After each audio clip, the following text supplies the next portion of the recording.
Machete. Desnudando la realidad.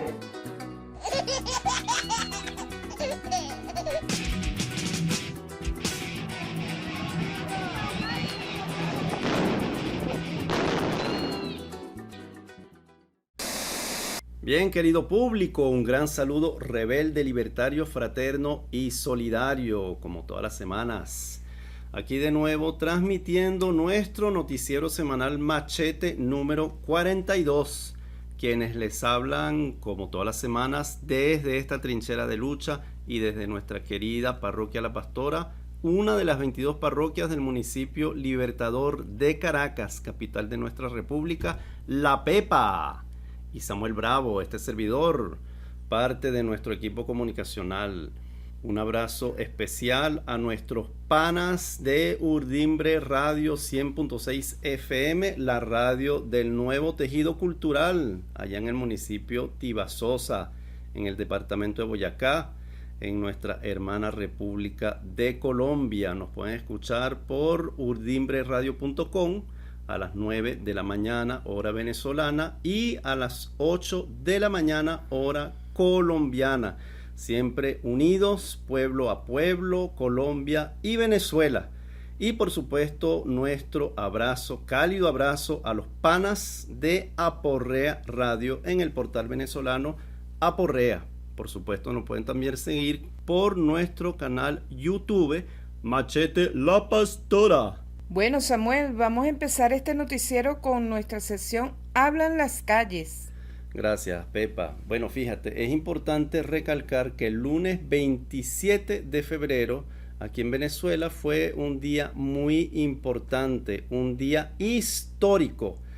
Y precisamente en relación con esto, se organizó una protesta en Caracas convocada por el sector universitario, aquí en la Plaza Venezuela hasta la avenida Urdaneta. Esta marcha llegó hasta la Oficina de Atención a la Víctima, que es una dependencia del Ministerio Público, hecho muy simbólico, por cierto, atención a la víctima, fíjense, que haya llegado pues a este lugar, ¿no? A media cuadra se había apostado un cordón policial con un camión murciélago, trancando el paso y por supuesto impidiendo que la marcha siguiera su curso. Hay que recordar que este día, 27 de febrero, todos los años, y en este caso el pasado lunes, se conmemoraban los 43 años del llamado sacudón, en el que miles de personas, especialmente en Caracas, salieron a protestar en contra del paquetazo aplicado por el presidente de aquel entonces, Carlos Andrés Pérez. Eso fue el 27 de febrero de 1989. En ese momento, pues, las protestas se acompañaron de saqueos, hubo una represión terrible. El presidente Carlos Andrés Pérez en ese momento sacó el ejército a la calle, ocasionando más de 3.000 muertos. Y el pasado lunes 27 de febrero, los manifestantes expresaron que hoy en día hay tantas o más razones para protestar que hace 34 años. Efectivamente, la situación hoy en día en Venezuela es catastrófica, muchísimo más que en ese momento, que hace 34 años. Hay que reconocerlo y hay que precisarlo, con un salario que sigue estando por debajo de los $6 mensuales, un salario mínimo, lo que representa 130 bolívares. Hay que recordarlo, una situación absolutamente inédita, sin precedentes, que evidentemente hunde a la mayoría, al más del 90% de nuestra población, de nuestros trabajadores, amas de casa, niños, adolescentes, en la pobreza. De hecho, en esta protesta del pasado 27 de febrero estamos ahí como noticiero Machete, como parte pues de la comunidad de la parroquia La Pastora, junto con los demás sectores, las enfermeras, el sector salud, las maestras, el pueblo en general, manifestando nuestro descontento. Y bien importante, bien interesante, se escuchó de forma reiterativa el llamado a paro nacional. Pepa, muy importante, paro nacional, y es una consigna que está tomando fuerza De hecho, la Federación de Asociaciones de Profesores Universitarios de Venezuela, FAPUB, convocó ese día a un paro nacional a partir del martes 28 de febrero. El 28 de febrero, martes, y el miércoles 1 de marzo hubo un paro escalonado de 48 horas por salario digno, indexado, negociación colectiva y libertad sindical, como lo anunciaba la organización por sus redes sociales. Bueno, y fíjense, el Observatorio Venezolano de Conflictividad Social, o BCS, informó que el lunes 27 de febrero se registraron un total de 29 protestas en gran parte del país, la mayoría de trabajadores de distintos sectores. Las protestas fueron realizadas en Caracas y en 16 de los 23 estados del país. Incluso en otros estados fueron realmente multitudinarios las manifestaciones, Pepa. Nos llegaron pues por las redes sociales, por internet, una serie de imágenes, de videos en Cumaná, en Barquisimeto, en Barinas. Realmente manifestaciones de descontento, de protesta, multitudinario, realmente muy interesante. La gente sigue movilizada, la gente no se rinde, la gente no se desmoviliza porque el descontento es generalizado. Así que vamos a compartir con ustedes algunos testimonios de esta histórica jornada del 27 de febrero de 2023. Mi nombre es Juan Castellano, de la parroquia La Vega, y la circunstancia que nos mantenga en esta lucha se debe a estos 34 años del desorden que hubo aquel 89, donde la situación, aún estando bastante caótica, se enreda, porque en esta época ya, a estos 34 años, las cuestiones siguen siendo las mismas y peores, pues. Y es como decir, nos llevan por un camino vendiéndonos una política que en la práctica no es sino nada más que un estructuralismo y tratarse de mantenerse dentro del poder como de lugar, pues. Que decíamos en concreto el chavismo a través de Nicolás Maduro, supuestamente el obrero que teníamos para aquella época, que ya dejó de ser obrero y de hecho es uno más de la burguesía moderna que se instala en este país después del año 99. Nos encontramos acá primeramente apoyando a la sociedad civil, a los gremios, a los educadores, a la enfermería, a toda la población venezolana. Acá la violación del derecho humano es fragante, sistemática, generalizada. Nadie puede sobrevivir en un país donde el salario mínimo apenas sobrepasa los $5 mensuales. Acá, hace 34 años, hubo una lucha social por menos de lo que estamos padeciendo hoy día. Estas luchas deben continuar.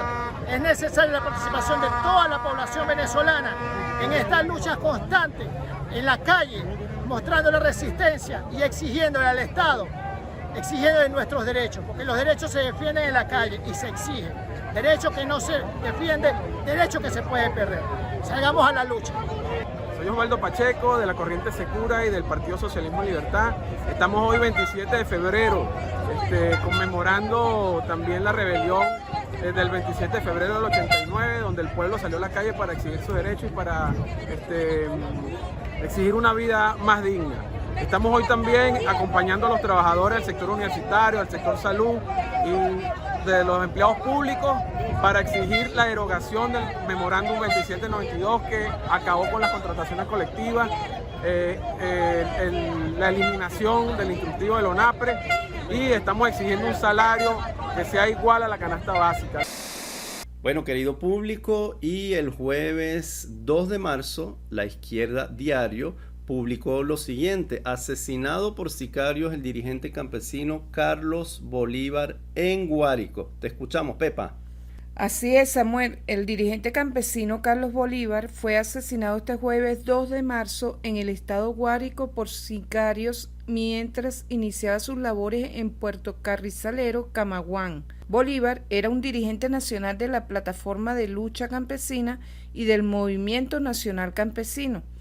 Era líder histórico de la lucha del rescate del hato Los Tramojos, caso emblemático de la marcha campesina admirable. Pues sí, Pepa, esa marcha campesina, hay que recordarlo, se desarrolló pues a mediados de 2018, ya hace algunos años, Y fue realmente admirable porque los campesinos, unos 200 campesinos, marcharon desde Guanare, estado portuguesa, hasta Caracas, muchísimos kilómetros, para formularle una serie de reclamos al gobierno central. Entre ellos, la exigencia de justicia por más de 300 casos de sicariato en el campo venezolano. Unos casos de sicariato que, por supuesto, no han sido resueltos, que siguen totalmente impunes, porque sabemos que el gobierno de Nicolás Maduro sigue teniendo como política sistemática la impunidad, la represión y la injusticia.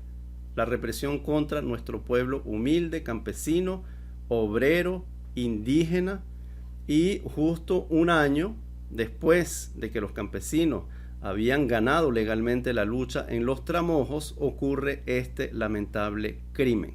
Y esa situación, querido público, de caos que se vive en el campo, mediante sicariatos, bandas armadas, mafias, pobreza, incapacidad de gerencia, corrupción, represión y para de contar, es la misma que se vive en todo nuestro país, en toda nuestra bella Venezuela. Y es una contradicción porque estos mismos campesinos muchas veces defienden, se identifican todavía con la supuesta revolución bolivariana y el gobierno obrero, con muchas comillas, pero son las primeras víctimas de este gobierno saqueador, este gobierno explotador, este gobierno que la mayoría de los manifestantes en las últimas semanas califican a través de una consigna muy contundente que yo sé que le gusta mucho a la Pepa y que dice: aquí no hay bloqueo, aquí hay es saqueo.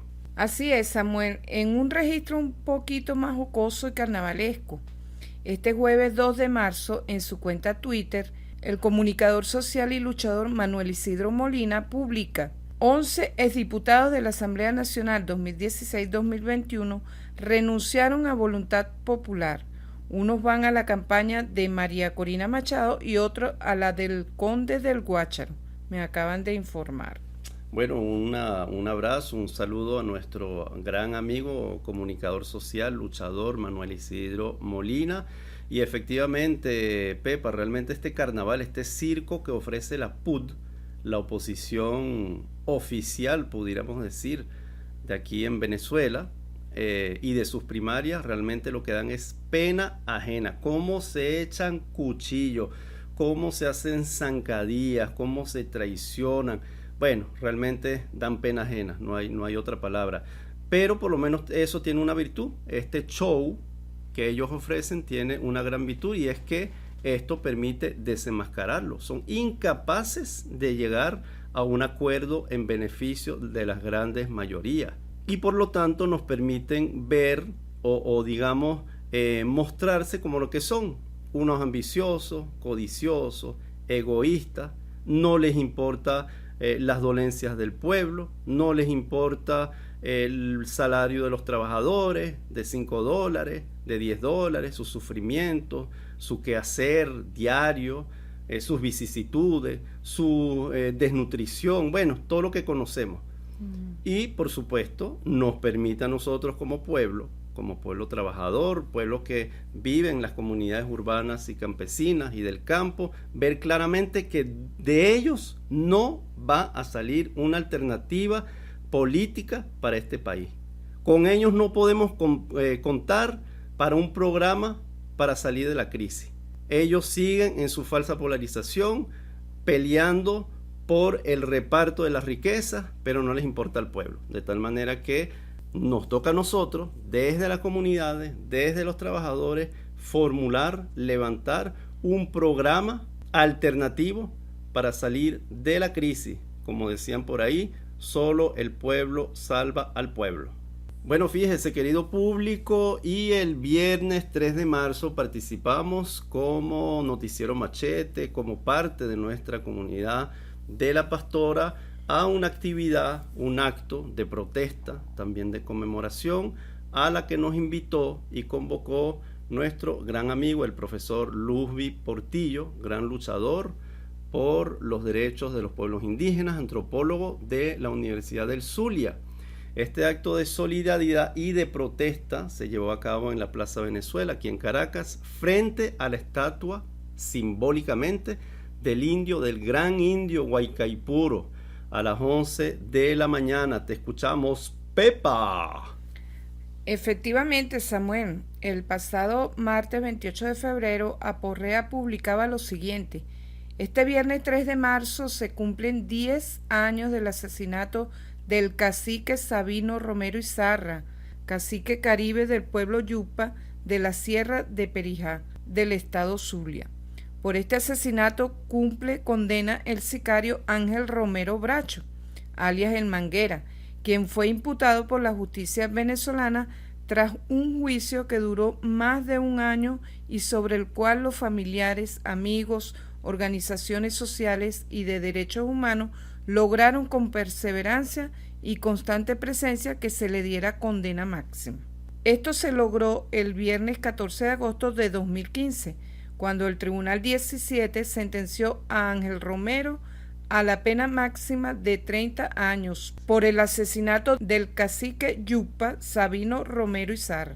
Así es, Pepa, y sin embargo, a pesar de celebrar este fallo de la justicia en contra de los asesinos del cacique Sabino, aún no han sido capturados ni llevados a juicio los autores intelectuales de este vil asesinato, porque se sabe a voz populi que la orden del asesinato de Sabino salió de un grupo de ganaderos de allá del estado Zulia. Y además se sabe muy bien que varias instituciones del Estado central, del gobierno bolivariano, funcionarios de seguridad de la zona, junto al medio zuliano La Verdad y medios del gobierno central como Vive TV, hay que recordarlo, lo habían linchado mediáticamente, acusando a Sabino de varios delitos que fueron desmontados a través de las debidas investigaciones.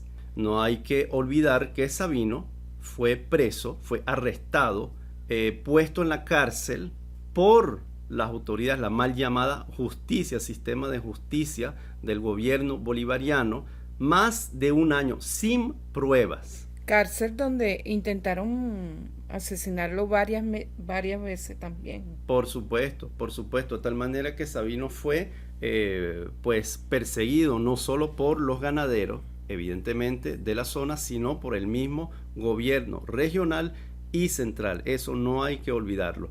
Bueno, finalmente vamos a aprovechar esta oportunidad para rendirle homenaje a nuestra querida Arlenis Espinal, gran luchadora, activista, que defendió no solo a Sabino, a los yucpas, sino a todos los pueblos indígenas de Venezuela. Bueno, Pepa, y a última hora nos llegó hoy viernes 3 de marzo, cerrando nuestra edición número 42 del Noticiero Machete, el siguiente audio de nuestro hermano de lucha, gran defensor de derechos humanos, Eduardo Torres. Realmente preocupante lo que está pasando, lo que nos describe Eduardo en relación con la lucha de los trabajadores de Sidor y de todos los trabajadores de Guayana. Vamos a escucharlo.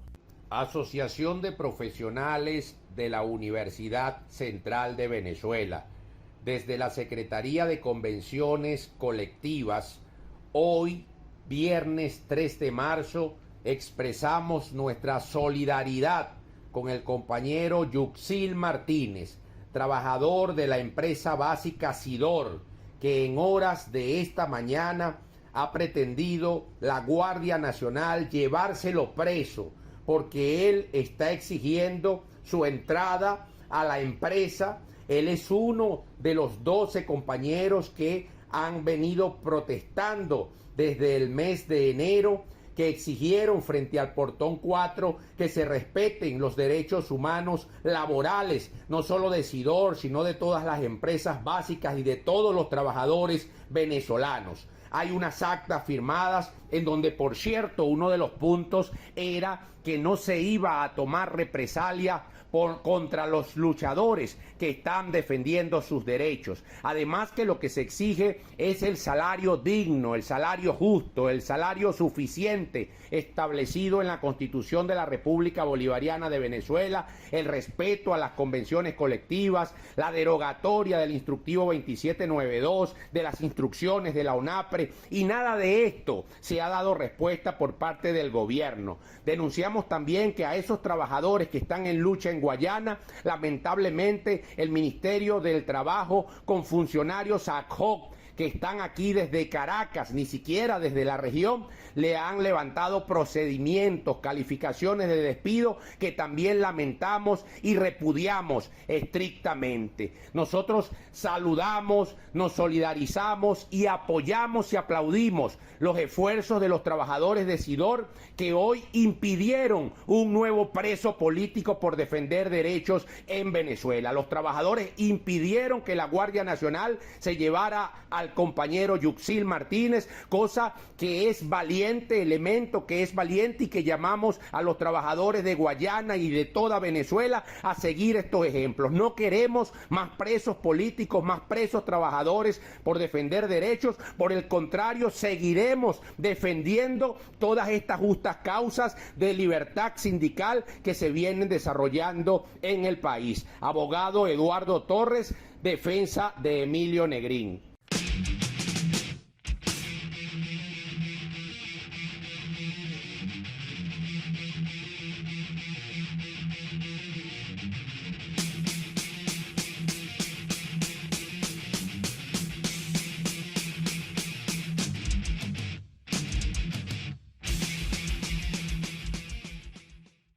Bueno, vamos a concluir nuestro noticiero número 42 con su segmento internacional Construyendo Puentes, especial Ecuador. Así es, Pepa, y lamentamos informarles que el domingo en la noche pasado, 26 de febrero, recibimos una lamentable noticia por medio de nuestros compañeros y compañeras de APAC TV. Un gran homenaje, abrazo a los panas de APAC TV en Ecuador, y ellos pues nos mandaron la terrible noticia de el asesinato pues de Eduardo Mendúa, gran dirigente de la CONAIE, Confederación de Nacionalidades Indígenas del Ecuador. Esto nos llenó de indignación, de tristeza, de dolor, ver cómo siguen asesinando a nuestros indígenas, nuestros hermanos indígenas. Así lo publica el día siguiente, Aporrea, el lunes 27 de febrero de 2023. Asesinan a Eduardo Mendúa, dirigente de la CONAIE, el mayor movimiento indígena del Ecuador. Te escuchamos, Pepa. Así es, Samuel. El dirigente de Relaciones Internacionales de la Confederación de Nacionalidades Indígenas del Ecuador, CONAIE, Eduardo Mendúa, perteneciente a la nacionalidad Cofán de la provincia de Sucumbío, en la zona amazónica, fue asesinado este domingo por sicarios al interior de su domicilio, denunció esa organización social. Exigimos justicia para nuestro compañero Eduardo Mendúa, luchador social, defensor de la naturaleza, quien estaba al frente de la defensa territorial en medio del conflicto generado por la empresa pública Petroecuador en la comunidad de Cofán, Dureno, Sucumbíos, reclamó el presidente de la CONAIE, Leonidas Issa. Un gran abrazo a nuestro compañero, gran luchador, líder de la CONAIE, Leonidas Issa.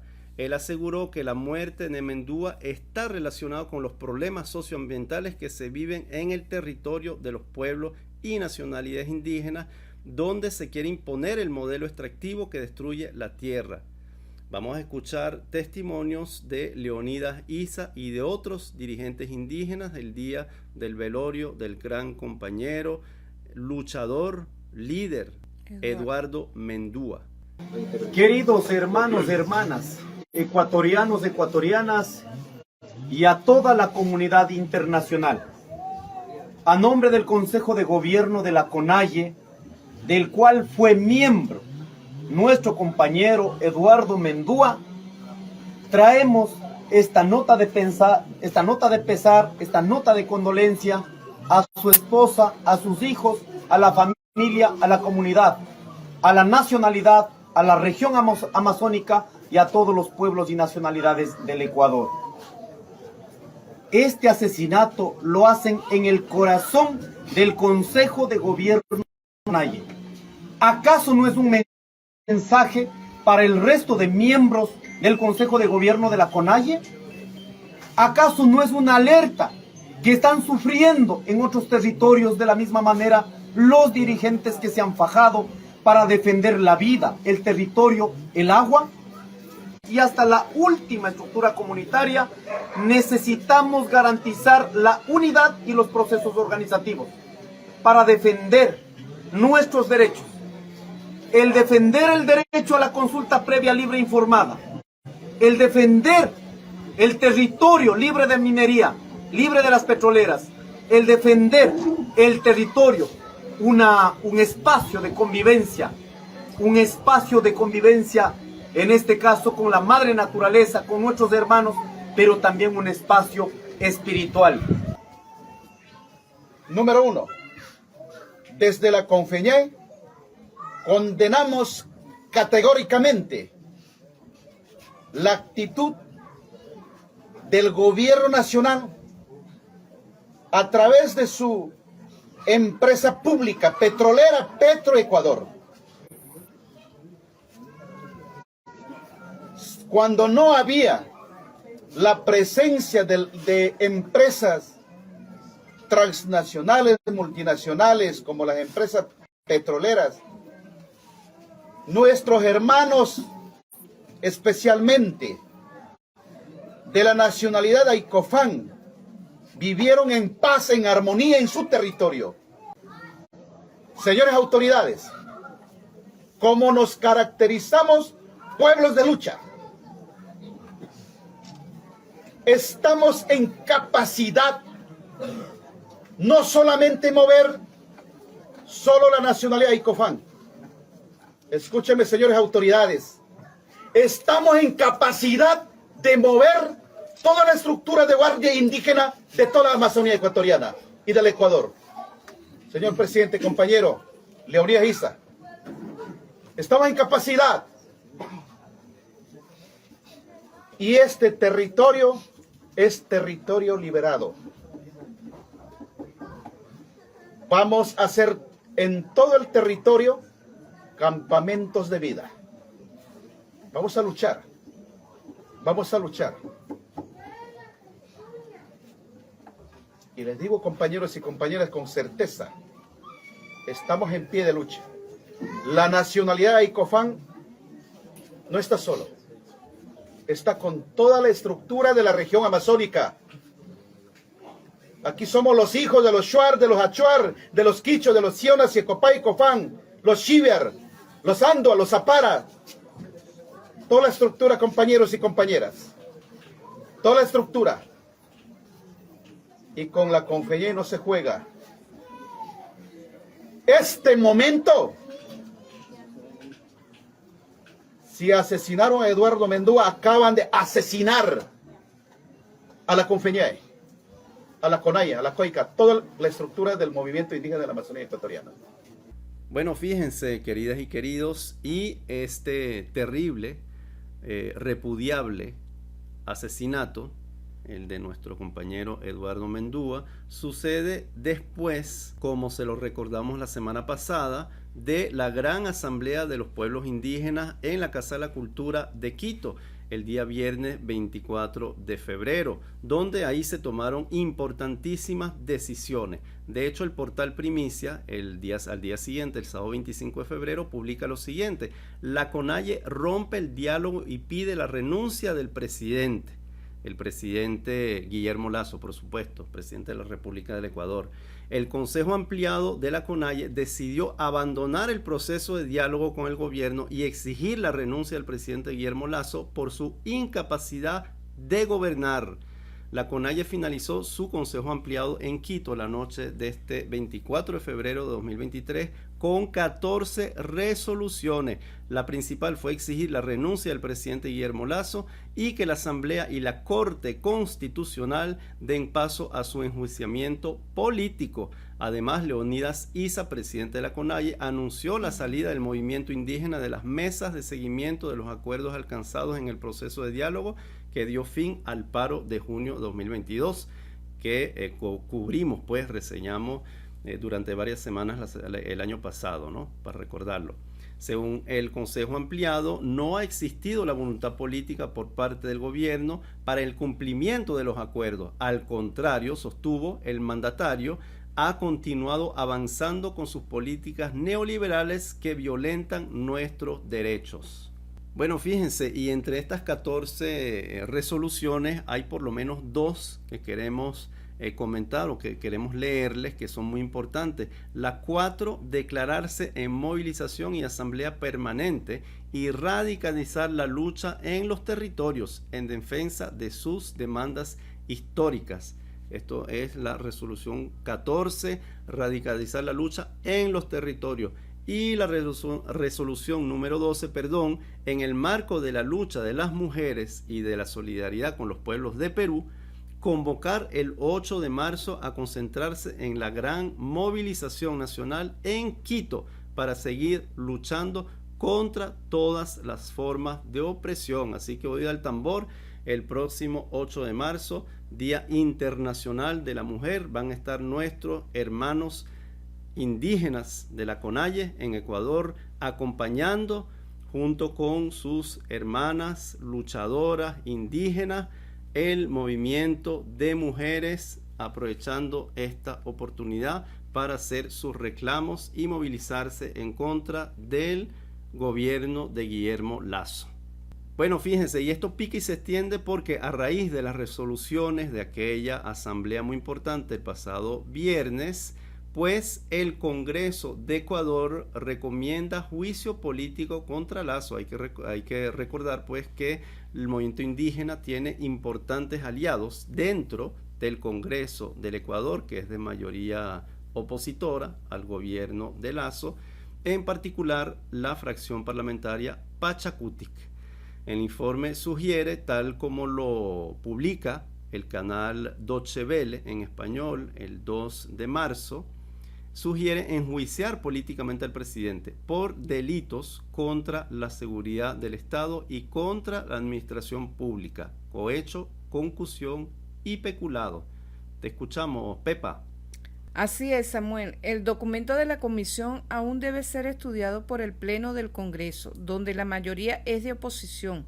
Para iniciar un juicio político contra el presidente se necesita el voto de al menos una tercera parte de los diputados, 46 de 137. Este es el segundo intento del legislativo de destituir a Lasso. En junio, en medio de violentas protestas indígenas contra el alto costo de la vida, asambleístas de oposición presentaron una moción para cesar al mandatario por grave conmoción social, pero no reunieron los votos necesarios. Así es, Pepa. Bueno, vamos a estar muy pendientes de esta situación, realmente tensa, pero también esperanzadora. El pueblo indígena del Ecuador, la CONAIE, no se desmoviliza, está luchando por sus derechos y le extendemos desde acá, desde Venezuela, pues un gran abrazo fraterno y que sigan pues en la lucha reivindicando nuestros derechos, sus derechos y nuestros derechos como pueblo. Vamos a terminar, Pepa, con nuestra habitual nota musical y pues evidentemente recordando, homenajeando a nuestros pueblos indígenas a través de un himno bellísimo que nos viene de Colombia. Colombia, Venezuela, una sola lucha, todo nuestro continente americano, y ese himno se llama Himno de la Guardia Indígena. Es muy reciente, hace como 2 años. Esperamos que lo disfruten. Nos despedimos momentáneamente y hasta la próxima.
tierra piensa, guardia, guardia, fuerza, fuerza, guardianes de la vida, guardianes del planeta, de esta tierra herida, de esta tierra nuestra, astros luminosos protegiendo la paz, bastones poderosos, precursores de paz, la voz de la conciencia representada, con fe, resistencia, con un gran ideal, de respetar la esencia de la tierra heredada y compartir amor y justicia ancestral.